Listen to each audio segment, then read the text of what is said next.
Et comment on cherche l'amour, non? C'est pas toutes les occasions que Dieu nous donne de faire du bien. Toute petite occasion de faire du bien à quelqu'un. On cherche l'amour ici. Oui, on cherche l'amour aussi de la prière. Mais une fois qu'on a prié Dieu, qu'est-ce que tu fais? Il met du coup des occasions pour que cet amour croisse, n'est-ce pas? Même de la maturité, n'est-ce pas? Et Dieu met les occasions. Ici, nous avons les petites occasions d'être droit, d'être juste, de respecter quelqu'un, de soutenir quelqu'un, d'encourager quelqu'un, d'être bienveillant. Et nous, on passe à côté. On cherche pas vraiment l'amour. Après, on va repasser de la chambre. Pour ceux qui cherchent un peu plus l'amour. Oh Seigneur, tu m'as aimé, je n'ai pas aimé. Et d'autres n'auront même pas prié. Ah Seigneur, je n'ai pas aimé mon frère. D'autres ne diront même pas Seigneur, tu m'avais donné l'occasion d'aimer quelqu'un. Et bien moi, je n'ai pas saisi, excuse-moi Seigneur. Ils ne diront même pas ça. Ils vont dire non, écoute, on est humain. De toute façon, Jésus est là, il me gardera, il me soutiendra dans tous mes problèmes. Quoi qu'il arrive, Jésus sera. Je l'aime, Jésus. Il est avec moi, on va le monter. Oui, il est avec moi. D'ailleurs, j'ai prié 4 ans hier, j'ai jeûné 10 heures hier. Oui, j'ai évangélisé hier, j'ai fait ceci. Mais quand Dieu nous a donné la petite occasion de faire du bien à quelqu'un, on a raté. On a quand même l'assurance que Jésus est avec nous. Parce qu'on a prié 4 heures. Parce qu'on a jeûné 3 heures. On a cette assurance. Il est avec moi. Et dans le profond de notre cœur, on le croit. On le crie. Oui, il est avec moi. Je suis croyant, moi. Je prie 3 heures.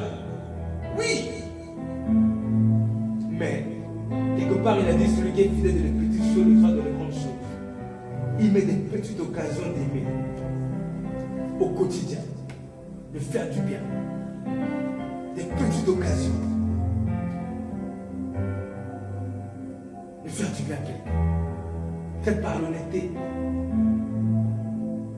Des petites occasions, mais nous ne les saisissons pas. Il faut la petite occasion qu'il nous met, c'est quelqu'un nous a fâchés. Dans notre cœur, il nous demande de rester poli. Et pourtant, quand nous étions fâchés, nous étions fâchés, mais pas au point de tomber dans une grande colère. La colère était supportable, passable. L'offense était supportable. Mais on s'est laissé aller. Les petites occasions que nous ratons, c'est quand Dieu nous a donné une petite épreuve à notre niveau de foi, à notre niveau d'obéissance, à notre niveau. Et nous, on est passé à côté. Il y en a qui passent à côté avec regret. Un regret de 5 minutes devant Dieu, puis ils avancent. D'autres passent à côté avec sans regret même. Sans regret. On est passé à côté d'un peu, une petite portion de Christ qui voulait nous prendre, qui voulait s'offrir à nous. Parce qu'on n'a pas saisi l'occasion de faire du bien à quelqu'un quand Dieu nous l'a mis. L'occasion de respecter quelqu'un. L'occasion de prendre soin de quelqu'un. Parce que le plus important pour nous, ce n'est pas l'amour. Or, il est dit de l'abondance du cœur, la bouche parle. De l'abondance du cœur, la bouche parle. Et quand le cœur abonde, non seulement la bouche parle, mais les actions s'en suivent. Les actions, c'est eux le plus important. Parce que dans le 1 Jean, il dit, n'aimez pas en parole avec la langue, mais avec des actions. Et pourtant, on va venir à l'église pendant des années. On va nous répéter les mêmes choses. Mais quand les occasions arrivent, on n'était pas disposé. Dieu n'était pas une priorité pour nous. On a laissé passer. Et dans 10 ans, on ne s'étonne pas qu'on est encore jeune dans la foi. Très jeune. Incapable de supporter, d'aimer, de prendre soin. On ne s'étonne pas. On est étonné qu'on soit encore jeune. Tandis que la croissance spirituelle, c'était toute occasion de nous a donné de grandir en Jésus. En faisant ce qui était bien. En faisant ce qui est bien à quelqu'un. Qui qu'il soit. Qui qu'elle soit. Cherchons l'amour. Cherchons l'amour. Mon rêve, le rêve que Dieu a mis dans mon cœur, c'est vraiment mon rêve. C'est que dans toutes les églises, tout le monde n'ait de mots que pour l'amour. Que tout le monde ne parle que d'amour.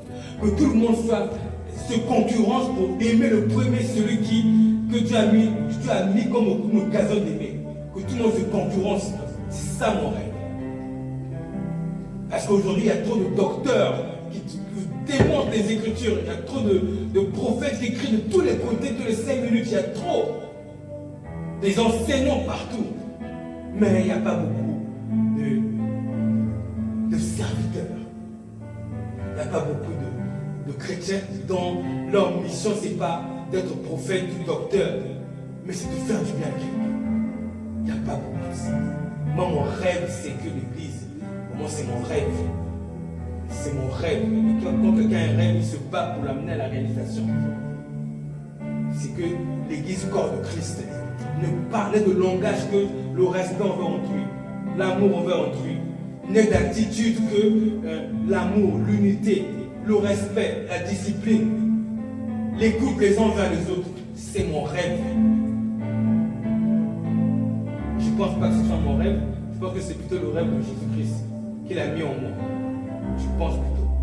Mais quand Dieu nous demande de marcher de l'amour, c'est ce rêve qui veut faire grandir en nous. Des fois, on ne marche pas beaucoup de l'amour parce qu'on ne rêve même pas. On ne rêve même pas nous-mêmes de marcher dans l'amour. Ce n'est pas un rêve, ce n'est pas une obsession. Il faut que ce soit une obsession. Il faut que quand je me regarde, quand je parle à Dieu, des fois je parle à Dieu, je dis Seigneur, j'espère que je te suis agréable. Si je ne te suis pas agréable, ne me laisse pas comme ça. Ne me laisse pas croire que je te suis agréable alors que je ne le suis pas. Non, viens me convaincre que je ne suis pas agréable. Une fois, je m'arrête devant Dieu, je parle ainsi à mon Dieu. Parce que je ne veux pas me faire des fausses idées. Je ne suis pas agréable à mon Père. Et lui, il m'utilise pour faire ça, faire ça. Non, moi, j'en veux pas. Moi, je n'en veux pas. Non. D'abord que mon Père me rende agréable à lui, c'est le plus important. C'est le plus important. Il faut qu'on ait de tels rêves. Et quand on commence vraiment à vouloir être agréable, on va entendre son cœur nous parler dans une fréquence que seuls ceux qui veulent vraiment être agréable peuvent entendre cette fréquence-là. Parce qu'on est tous dans la fréquence, oui, la Bible dit ça, ça, ça, il est écrit ça, ça, ça. Oui, mais notre fréquence, elle est réservée à ceux qui ont un cœur qui tend vers l'intimité avec Dieu, qui pousse à fond la communion avec le Saint-Esprit dans l'obéissance au petit son de sa voix, qui cherchent les moindres détails qui peuvent réjouir le cœur de Dieu. Il y en a d'autres qui sont de cette fréquence-là. Ils cherchent le moindre détail qui peuvent réjouir son cœur. Mais eux, ils le cherchent. Ils n'attendent pas que Dieu le leur révèle. Ils sont en train de le chercher.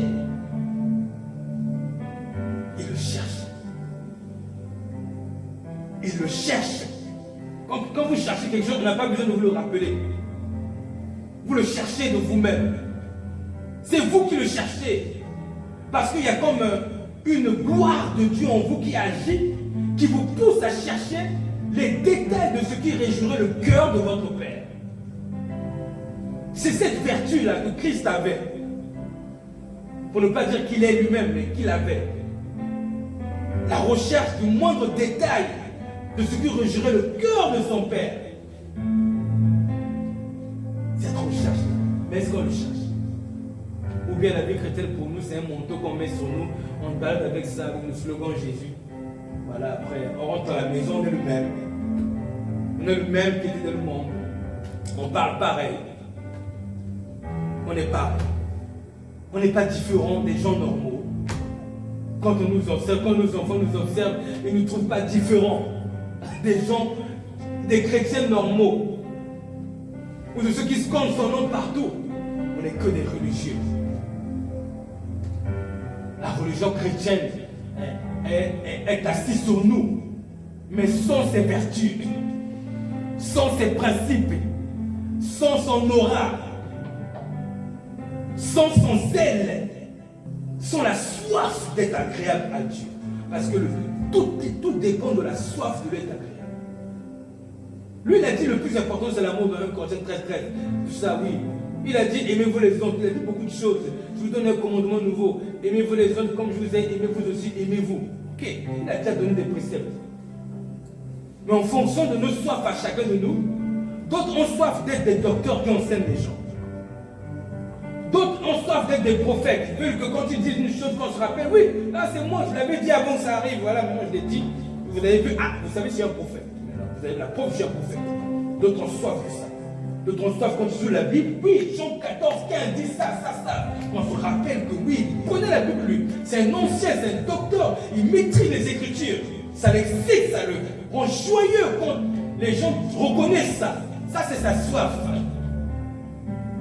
D'autres ont soif quand ils les appellent pasteur. Appelez-moi pasteur. Moi, je suis le pasteur, je m'appelle pasteur, oui. Pas pasteur, ça va, oui, pasteur. Alléluia, pasteur. Lui, c'est notre pasteur. Voilà sa soif. Mais d'autres, comme le Christ, ils ont soif de servir le Père, de l'être agréable. Ils ont cette soif qui motorise leur foi, leur vie, leur caractère, leur vision de la foi. Du coup, quand ils lisent la Bible, ils ne prennent pas tous n'importe quoi. Je ne dis pas que la Bible est n'importe quoi. Ils ne prennent pas tout ce qui est écrit. Ils prennent tout ce que leur soif. Ils enregistrent ce que leur soif les amène à saisir. Leur corps va pencher vers la recherche de la volonté de Dieu dans la Bible. Vers la soif de l'être agréable. Les versets qui rappellent ces choses, c'est ça qui va retenir son attention. Un autre docteur, tout, il va retenir tout, là. Il va aller, oui, sortir des révélations. Amen, gloire à Dieu. Mais un autre, il va arriver sur le texte de Galates 6:2. Le texte dit, portez les fardeaux les uns les autres et vous accomplirez ainsi la loi de Christ. Puis ça lui fait bondir le cœur des gens. Waouh! Je veux vivre ce verset. Père, laisse-moi vivre cette parole. Parce que c'est une soif qui vient de son cœur. Quelle est notre soif? Quelle est notre soif? Il y a un autre qui va aller voir le texte. Il lit la Bible, il tombe sur beaucoup de versets, il est content, il est de la joie. Il tombe sur 1 Pierre 4:10, que chacun de vous mette au service des autres les divers dons dont il dispose. Et ce verset-là lui procure une joie, un bonheur. Parce qu'il a la soif d'être agréable à Dieu.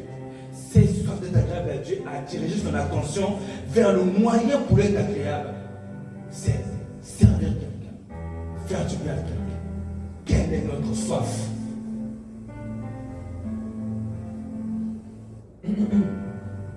Quel était le caractère de Jésus? Je suis descendu du ciel, Père, pour faire non ma volonté, la volonté de celui qui m'a envoyé, non. Jean 4:34, il dit, ma nourriture est de faire la volonté de celui qui m'a envoyé. Il appelle ça nourriture. Tout le monde aime manger son plat préféré. Lui dit c'est sa nourriture. Voilà ce qu'il aime le plus. Faire la volonté de son Père. Voilà sa soif. C'est normal que le Père dit, ce qu'il a connu d'avant, il les a prédestinés à être même à l'image de son Fils. C'est normal. Voilà lui sa soif. Il appelle nourriture être agréable à son Père. Oh Seigneur, qu'est-ce que je l'aime pour mon Dieu. Quand je le vois, quand je le lis, je le vois agir comme ça me donne de l'amour pour lui. J'ai de l'amour pour le Fils de Dieu. Je dis Seigneur, Père, fais que je sois comme le Fils. Lui n'avait de soif, de désir que de te plaire, d'être agréable. Et le pire, c'est que dans ce désir d'être agréable à Dieu, il y a tout ce que Dieu a besoin dans le ministère. Tout est dans ça. Lui est agréable. Dans cette pensée-là, il y a cette pensée va te pousser à être agréable à tes parents. Prendre soin de tes parents. Soutenir tes parents. Aider tes parents. Prendre soin de tes enfants avec zèle. Avec plein d'amour. Avec une imagination positive. Prendre soin de ton prochain. Aimer quelqu'un. Soutenir quelqu'un. Dans cette soif-là, il y a vraiment une jouissance. Vous voyez, la jouissance de la satisfaction du cœur de Dieu. C'est-à-dire qu'on prend du plaisir quand on sait que Dieu est content. On dit, waouh, Seigneur, je t'ai réjoui. Oh là là, Seigneur, j'ai réjoui le Dieu des cieux là-bas. Ah non, Seigneur, je veux continuer. Moi, je veux cette drogue-là. Moi, je veux avoir ça. Réjouir ton cœur. Et là, vous voyez la personne de prier, Seigneur, laisse-moi enrichir ton cœur. Laisse-moi enrichir ton cœur. Un autre plus, Seigneur, moi je veux la maison, moi je veux la femme, moi je veux ceci. Dans notre maison, l'autre là-bas, Seigneur, je veux enrichir ton cœur. Je veux être agréable. Je veux marcher avec toi. Je veux t'aimer. Je veux t'aimer dans mon prochain. Je veux t'aimer dans mon frère, de ma soeur. Utilise-moi pour aimer quelqu'un. Pour prendre besoin de quelqu'un. Car j'ai compris que c'est comme ça que tu te sens aimé. Tu reçois ton amour, notre amour envers toi, quand nous le donnons envers celui pour qui tu es mort à la croix. Laisse-moi t'aimer. Laisse-moi être utile à quelqu'un ici. Je sais que c'est comme ça que tu es réjoui. Voilà ce que l'autre là, lui, prie dans sa maison. Mois après mois, semaine après semaine, année après année, voilà sa prière. Mais il y en a une autre. Seigneur, je ne maîtrise pas assez la Bible. Laisse-moi la maîtriser. Voici l'intention forte. Parce que j'ai vu le travail parler mieux que moi. Je veux moi aussi maîtriser. Voilà ici son intention. Chacun sa soif. Quelle est notre soif? Dans 10 ans, quelle sera notre soif? Quand Jésus reviendra, quelle sera la soif qu'il va trouver dans nos cœurs? Quelle soif il va trouver quand il reviendra? Au bout de 40 ans de foi, 70 ans de foi, 95 ans de foi, qu'est-ce qu'il va trouver comme soif? Est-ce qu'on aura encore la soif des jeunes de la foi qui veulent tout posséder? Est-ce qu'on aura la soif des hommes faits qui veulent seulement le agréable? Qui veulent le agréable. Maintenant, pour ne pas être dur, pour comprendre aussi la faiblesse de chacun a sa vitesse d'action. Chacun sa vitesse en fonction de sa disposition, de la disposition de son cœur. Chacun sa vitesse d'exécution sur la recherche de la volonté de Dieu. D'autres savent qu'ils doivent rechercher la volonté de Dieu, mais ils ne sont pas en train de le rechercher activement parce qu'au fond de leur cœur, ils recherchent encore beaucoup de choses, des idoles.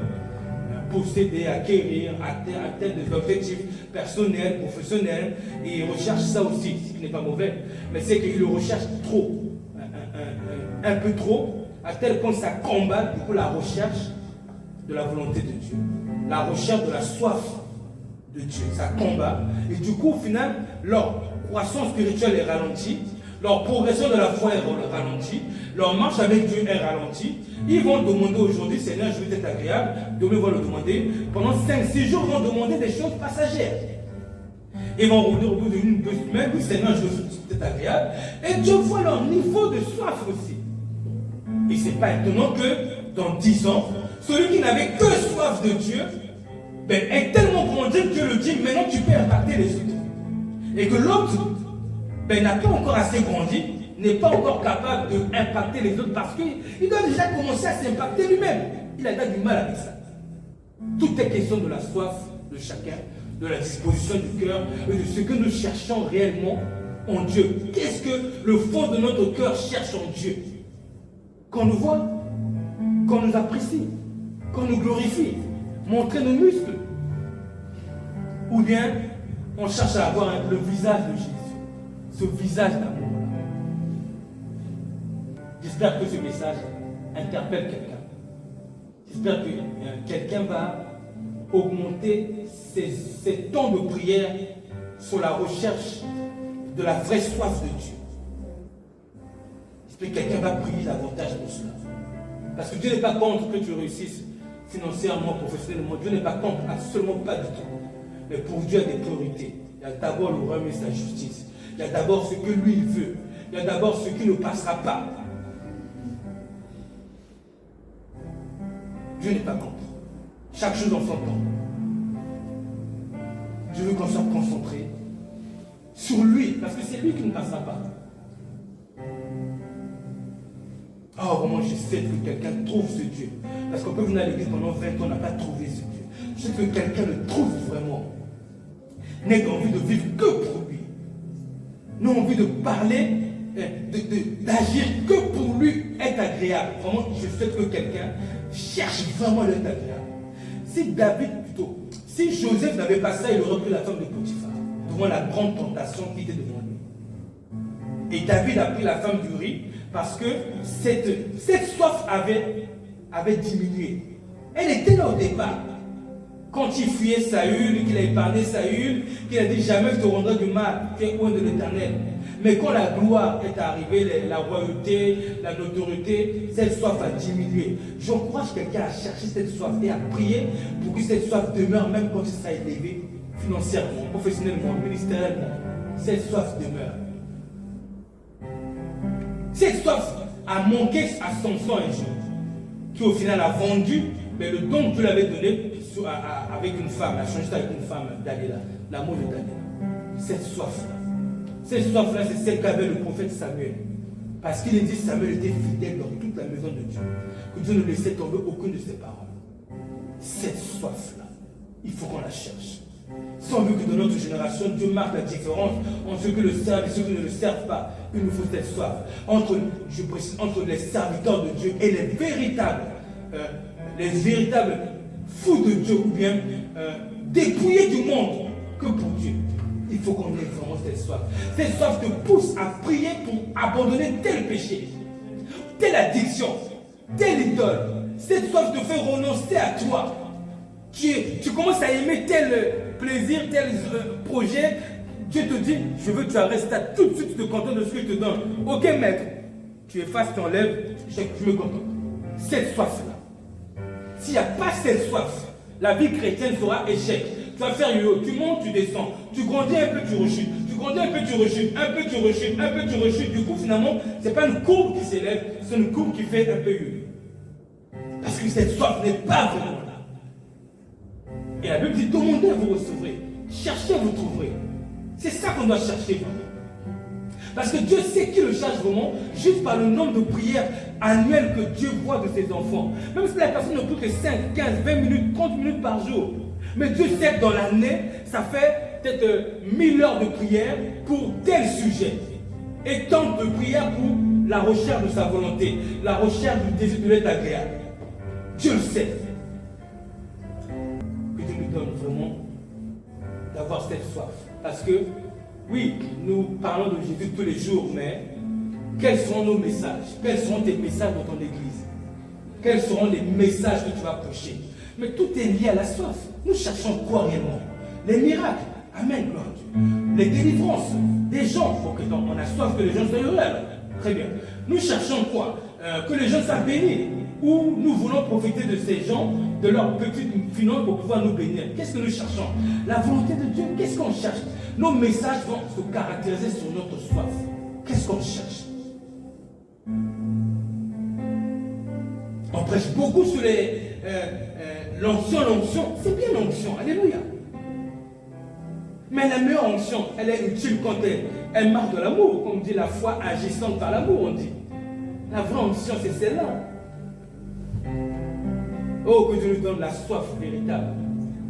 Que Dieu nous fasse donner, nous donne à chacun de nous ici des heures de prière sur la recherche de la soif de Dieu. Que Dieu vienne nous rappeler encore et encore de prier pour lui être agréable et qu'il nous donne le cœur, qu'il nous dispose le cœur pour prier afin de chercher à lui être agréable. C'est pour ça que moi, un des passages les plus préférés de ma vie, moi, c'est Jean 8, 29 qui dit, Jésus dit que celui qui est avec moi ne m'a pas laissé seul.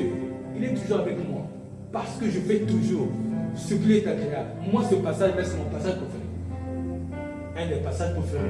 C'est ce que juste le fait de le Seigneur dit, je fais toujours. Il a dit toujours. Je tiens à dire quelque chose à quelqu'un. Mais je suis en train de parler là. Pourquoi je parle de ce passage? Pourquoi je parle de toujours là? Parce que moi, ce toujours m'a interpellé.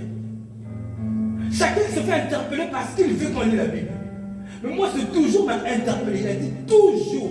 Toujours. Waouh! Dans le tout le temps, il veut être agréable à Dieu. Non. Comme Dieu a dit, on doit l'imiter. C'est tous ces imitateurs. Ah, moi, c'est ce que je vais chercher de la prière. Moi, je vais chercher à toujours le agréable. Oui. Alors, je vais chercher ça. Comme Dieu a dit, c'est lui le chemin. Alors, c'est lui la vie. Alors, moi, je vais chercher à être agréable. Je mets toute ma force. Ah oui, je vais chercher ça. Oh mon frère, ma soeur, qu'est-ce que tu cherches?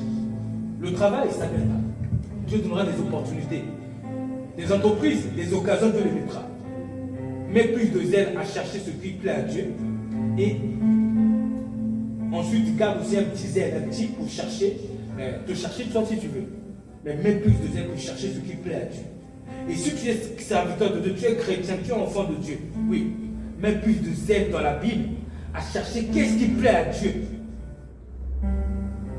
Au lieu de chercher en lisant la Bible à devenir un docteur, un théologien, un ceci. Ça ne changera pas le monde. Ça ne changera pas la famille que la personne soit docteur, soit théologien, tout ça. Mais si c'est un docteur de l'amour, ah oui, là ça change par contre les choses. Si son don de docteur, il sait l'utiliser pour donner des révélations et ramener quelqu'un à aimer son prochain, oui, là c'est utile. Si le don de prophétie est précédé par l'amour, ah oui, là c'est utile. Si le ministère pastoral est précédé par l'amour, vous allez voir un pasteur qui jamais dira aux gens, tu dois payer la dîme sinon tu es maudit. Jamais dire ça. Parce que son don de paître est précédé d'abord par l'amour du Père et l'amour envers la personne. Et quand on aime la personne, on se met à sa place. On connaît ses fardeaux, on sait analyser sa vie, on sait se mettre vraiment dans sa position, on sait le justifier, on sait le comprendre. Et même dans l'évangélisation, le nom d'évangélisation sera précédé par l'amour. On ne va pas agresser les gens. Oui, si tu crois en Jésus, si tu ne crois pas, tu iras en enfer. Non, on ne va pas agresser les gens comme ça. Parce qu'au bout d'un moment, le temps de l'amour va venir t'exhorter. Tu sais, ce n'est pas comme ça qu'il faut parler. Oui, c'est écrit comme ça, mais dans un contexte. Donc, tu dois plutôt parler d'une façon à ce que lui ne se sente pas braqué, violenté pour venir à Dieu par une contrainte sans quoi il ira en enfer. La sagesse va venir nous éduquer. Mais tout est question de notre soif.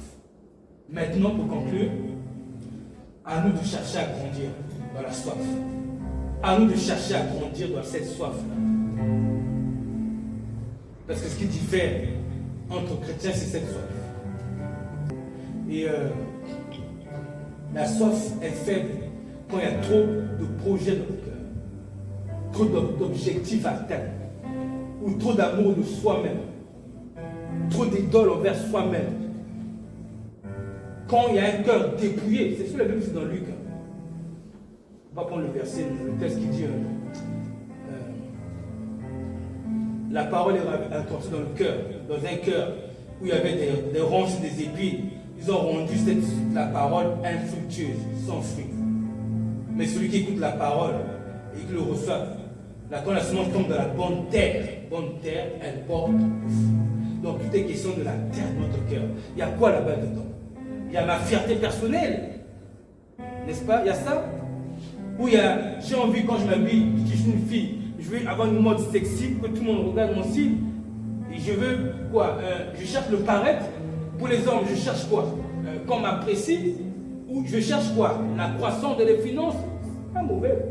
Ça peut être utile pour l'église, pour le monde, si vous avez l'amour. Je cherche quoi? Donc, la croissance dans la soif de Dieu est liée directement à tout ce que notre cœur aime. Qu'est-ce qu'on aime? Qu'il faut qu'on renonce. Que ça diminue dans notre cœur. En général, notre premier ennemi, c'est nous-mêmes, c'est l'amour envers nous-mêmes. Parce que c'est moi qui veux l'objectif A. Et parce que je le veux tellement, cela brouille ma soif de Dieu pour atteindre ces objectifs. Je le veux pour moi, ce truc-là. Donc, c'est l'amour de soi, qui est notre premier adversaire. Notre amour de soi.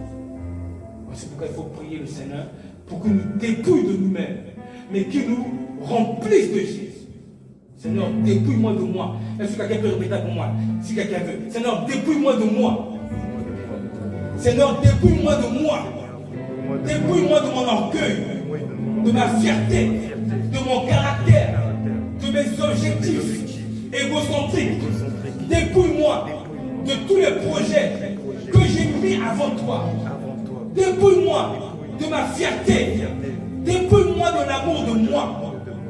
Dépouille-moi de l'amour excessif en quoi que ce soit. Mais remplis-moi de toi, de la soif de toi. Au nom du Fils de Dieu, Jésus-Christ. Remplis-moi, Père. Remplis-moi, Père. Alléluia. C'est une prière que chacun devrait faire chez lui. Même si ça dure que 5 minutes. 5 minutes venant du cœur, Dieu est déjà là. Et là, vous attirez Dieu. Le texte de Jacques qui dit, approchez-vous de Dieu, il s'approchera de vous, ça pique maintenant. Et Dieu cherche à s'approcher de quelqu'un qui le cherche. Que Dieu lui bénisse sa vie. Fin de